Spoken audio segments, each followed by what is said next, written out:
Halo, nama saya Anang Yahya dari kelas 2025R Prodi S1 Administrasi Negara. Selamat datang dalam video ini. Di era globalisasi, organisasi publik dituntut mampu mengelola keberagaman dengan baik, termasuk keberagaman etnis, budaya, bahasa, dan agama.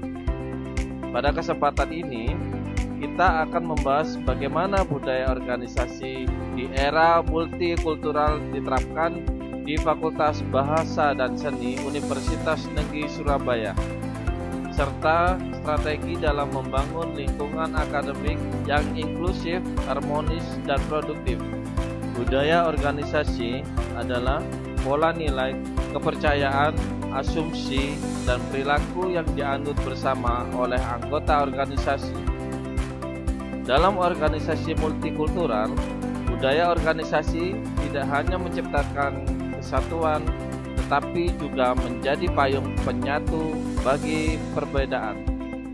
Menurut Robbins dan Coulter, keberagaman adalah karakteristik manusia yang membuat setiap individu berbeda satu sama lain, baik dalam aspek usia, agama, etnis, kemampuan, maupun latar belakang pendidikan.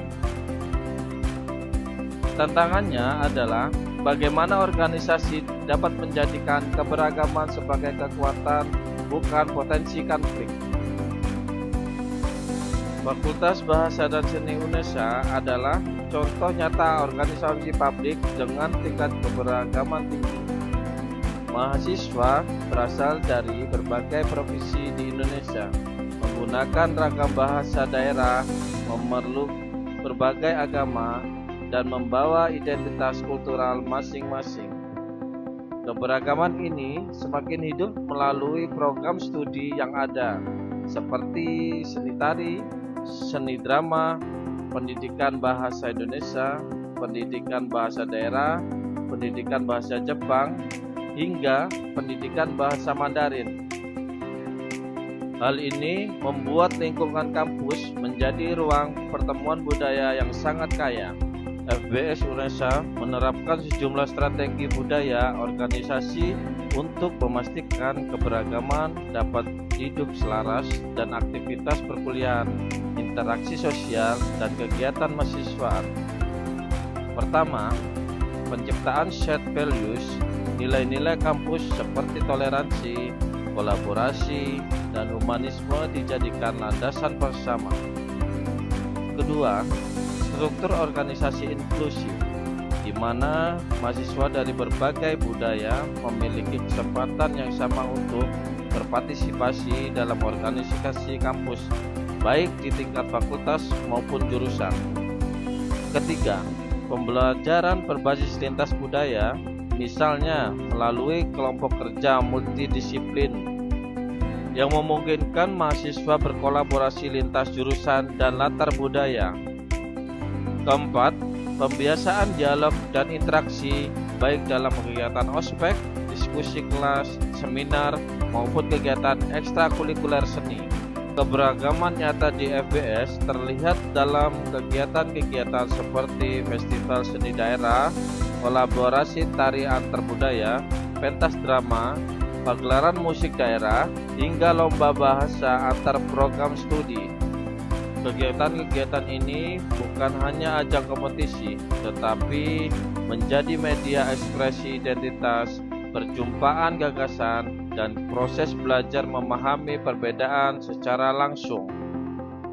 Di ruang kelas, dosen juga mendorong mahasiswa untuk menyampaikan perspektif sesuai pengalaman budaya masing-masing. Dengan cara ini, kampus menjadi laboratorium multikultural yang hidup dan berkelanjutan. Tentu pengelolaan keberagaman tidak bebas dari tantangan.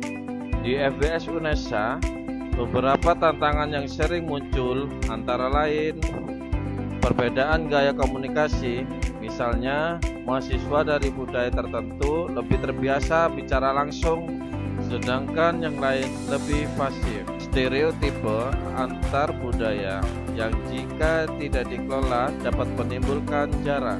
Selanjutnya, potensi konflik antar kelompok, baik terkait perbedaan agama, bahasa, maupun kepentingan organisasi. Berikutnya, kesenjangan partisipasi, di mana sebagian mahasiswa kurang percaya diri untuk menyuarakan pendapat karena merasa berasal dari daerah yang minoritas. Tantangan ini perlu dikelola secara sistematis oleh organisasi. Beberapa strategi yang dapat diterapkan kampus untuk memperkuat budaya inklusif antara lain: yang pertama, pelatihan interkultural untuk dosen, staf, dan mahasiswa. Kedua, mediasi dialog dan mentoring agar konflik kecil dapat selesai secara edukatif. Ketiga, pembuatan kode etik multikultural sebagai pedoman perilaku bersama. Keempat, mengintegrasikan kurikulum multikultural ke mata kuliah, tugas, dan kegiatan akademik. Yang kelima, memperluas ruang ekspresi budaya terutama bagi mahasiswa minoritas.